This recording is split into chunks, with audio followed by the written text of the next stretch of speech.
This happened about 6 months ago, and I still can't use my computer at night without feeling anxious. I'm 27 and work as a graphic designer from home, so I spend a lot of time online. I'd heard about the dark web for years, but never had any real interest in checking it out. That changed when a client asked me to research underground art markets for a documentary project. They wanted authentic screenshots and information about how digital art gets sold in these hidden corners of the internet. The pay was really good, triple my usual rate, so I agreed. I downloaded Tor and spent a few days learning how to navigate safely. I'm not going to lie, the first time I accessed it, I was nervous as hell. My hands were actually shaking a little as I typed in the first .onion address I'd found on a forum. Most of what I found was boring. Dead links, abandoned marketplaces, forums that hadn't been active in years. But after about a week of searching, I found an art marketplace that looked legitimate. Well, as legitimate as anything on the dark web can look. They had digital paintings, NFT-type stuff, even some physical art being sold. I was taking screenshots and notes when I noticed something odd in one of the seller profiles. The username was just a string of numbers, but what caught my attention was one of their listings. It was titled Custom Portrait, Your Face, Your Choice. The description was vague, just saying they could create any portrait you wanted for the equivalent of $50 in Bitcoin. There were sample images, but they were low resolution. Something about them seemed off, but I couldn't put my finger on it. Against my better judgment, I clicked on the seller's profile to see their other work. That's when things got weird. They had dozens of portraits for sale, all marked as completed commissions. The titles were strange. Things like Sarah M., Morning Routine, or David K., Tuesday Commute. I clicked on one of the previews, and my blood ran cold.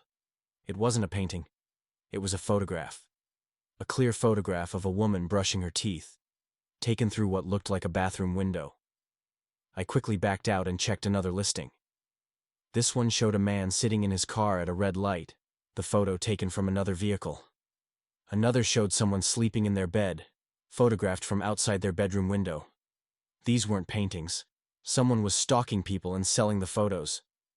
My first instinct was to close everything and forget I ever saw it. But then I noticed the seller had sent me a message. The notification had popped up while I was looking through their listings. The message just said, "I see you're interested in my work." I didn't respond. I immediately started closing tabs, but another message came through.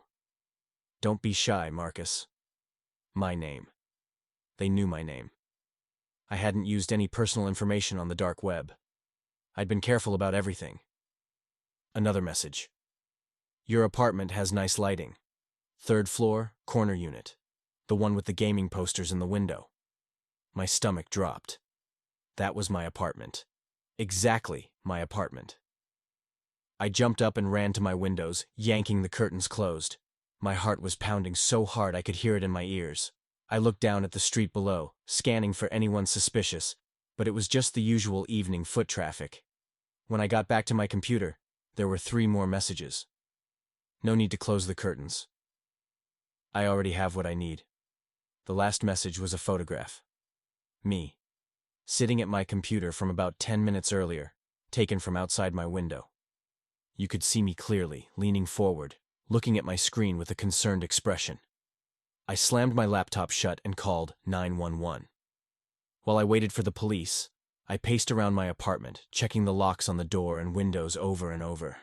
Every sound from the hallway made me jump. The police came and took a report, but they said there wasn't much they could do. I hadn't been physically threatened, and proving someone took a photo of me from a public space wasn't exactly a major crime. They suggested I keep my curtains closed and vary my routines. I stayed with a friend that night. When I came back the next day with my buddy Jake to grab some clothes, there was an envelope under my door. Inside was a printed photo of me leaving my building that morning with my overnight bag. On the back, someone had written, "Portfolio complete. Thanks for the inspiration." I moved out 2 weeks later. I found a new place across town, made sure all my windows had blackout curtains, and I never told anyone except my parents my new address. I also completely wiped my computer and started fresh with new accounts for everything. I never went back on the dark web. I told my client I couldn't complete the project and returned their deposit. I didn't care about the money anymore. Sometimes I Google my old name just to make sure nothing's shown up online. So far, nothing has. But every time I'm walking alone and someone seems to be behind me for too long, or when I notice the same car parked on my street multiple days in a row, I wonder if that seller is still out there, building their portfolio. My name's Rebecca. I was 19 when this happened, in my second year of college studying computer science. This was about 2 years ago, right when everyone was still doing a lot of stuff remotely. I was always pretty good with computers, and I'd messed around with Tor in high school just to see what the fuss was about. Mostly I just looked at forums and read about hacking techniques. I never bought anything or did anything illegal. It was more like academic curiosity. One night, I was on a dark web forum reading about cryptocurrency when I noticed a post asking for help. Someone said they'd accidentally sent Bitcoin to the wrong address and were offering a reward to anyone who could help them recover it. The amount they were offering was $500, which was huge money for a broke college student. I knew recovering Bitcoin sent to the wrong address was basically impossible, but I figured I'd message them and see what the deal was. Maybe they were confused about something else. The person responded quickly. They said their name was Tom and explained that they hadn't actually sent it to the wrong address, but rather their wallet had been hacked and they needed help tracking where their Bitcoin went. They were offering $500 to anyone who could help trace the transactions. This seemed more doable. I'd been learning about blockchain analysis in one of my classes, so I told him I'd take a look. He sent me the wallet address and transaction IDs. I spent a few hours tracing the Bitcoin through various wallets. It had been moved around a lot, but I could follow the trail. Eventually, I tracked it to what looked like a marketplace wallet, probably where the hacker was trying to cash out or buy something. I messaged Tom with my findings, and he seemed genuinely grateful. He asked for my Bitcoin address to send the reward. I gave him one I'd set up specifically for this, not linked to any of my real information. But then he said something strange. He said before he sent the money, he wanted to video chat to thank me properly and maybe discuss hiring me for more work. I thought that was weird for dark web interactions, but $500 was $500. So I agreed. He sent me a link to what he said was an encrypted video chat service. This should have been my first real red flag, but I was naive. I clicked it. The page looked legitimate enough, asking for permission to access my camera and microphone. I accepted.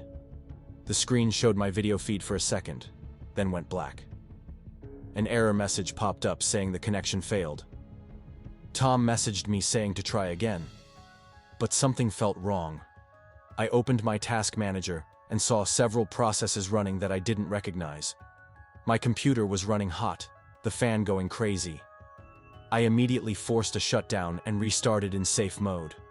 When I ran a virus scan, it found multiple Trojans. But that wasn't the worst part. When I finally got my system clean and went back online, I had an email in my personal Gmail. The subject line was my full name and home address. The message said, "Nice work on the blockchain analysis, Rebecca. Your skills are impressive. But clicking unknown links?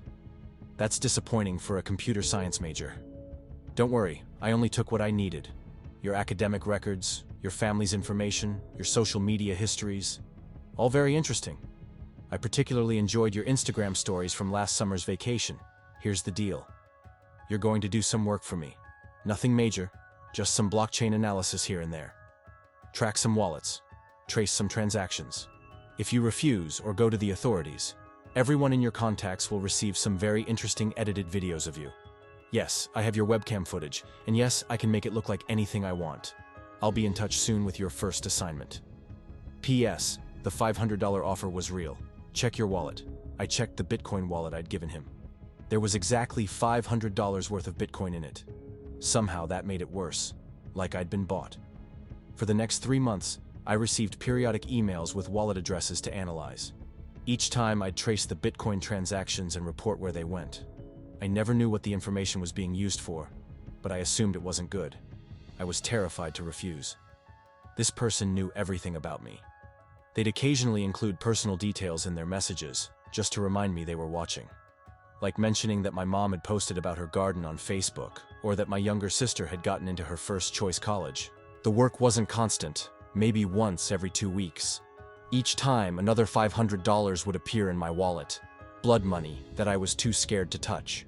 Finally, after 3 months, I got a message saying my internship was complete. They said I'd done good work and that all my personal information had been deleted. They suggested I consider a career in cybersecurity because I had talent, but to be more careful about operational security in the future. I never heard from them again. I changed all my passwords, reformatted my computer completely, and even got a new phone. I moved out of my dorm and commuted from home for the rest of the semester. I was paranoid about every email, every unknown number that called. The Bitcoin is still sitting in that wallet, about $6,000 worth now. I can't bring myself to touch it. It feels cursed. I did end up switching my major to cybersecurity, ironically enough. I figured if I understood how these people operated, maybe I could protect myself and others better. But I never went back on the dark web. Once was enough to learn that some knowledge comes with too high a price. I'm Kyle, and this happened last year when I was 24. I work in IT support, so I like to think I'm pretty tech-savvy and not easily fooled by online scams. I'd been browsing dark web marketplaces for about a year, not to buy drugs or weapons or anything like that. I collected rare video games, and sometimes people sold prototype cartridges or unreleased games on these sites. I'd successfully bought a few items with no issues.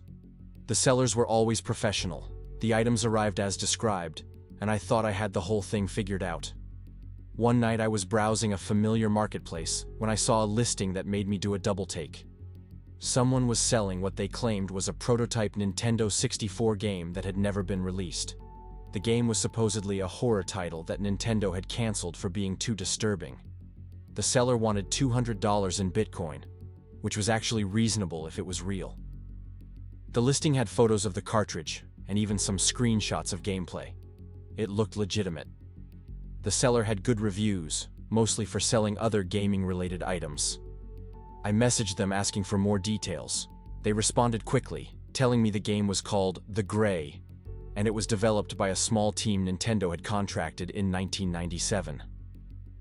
According to them, only 3 prototype cartridges were ever made before Nintendo pulled the plug. They claimed to have gotten it from an estate sale of one of the developers. It sounded like bullshit, but the screenshots looked real. They had that authentic N64 polygon look that would be hard to fake. I decided to take the risk and bought it. The seller said they needed my address to ship it.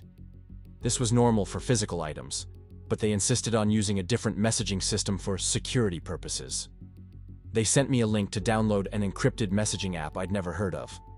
I should have stopped there, but I was excited about potentially owning something so rare. I downloaded the app on an old laptop I used specifically for dark web stuff, figuring that would keep me safe. The app looked professional enough.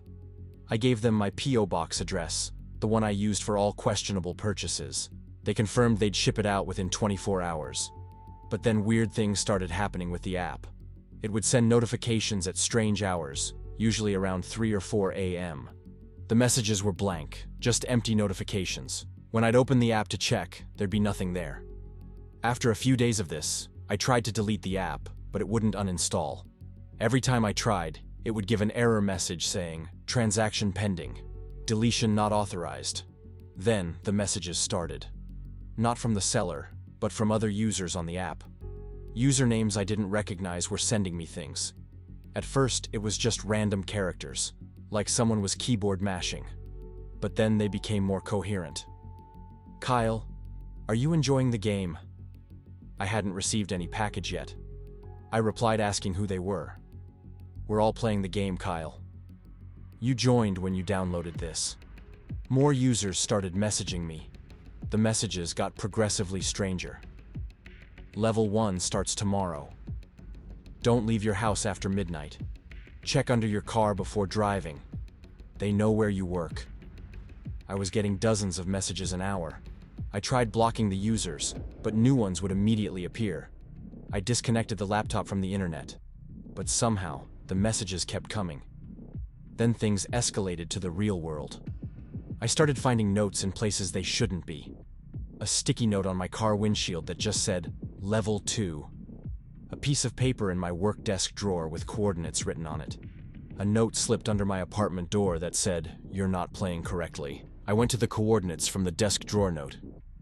It was a park about 10 minutes from my apartment.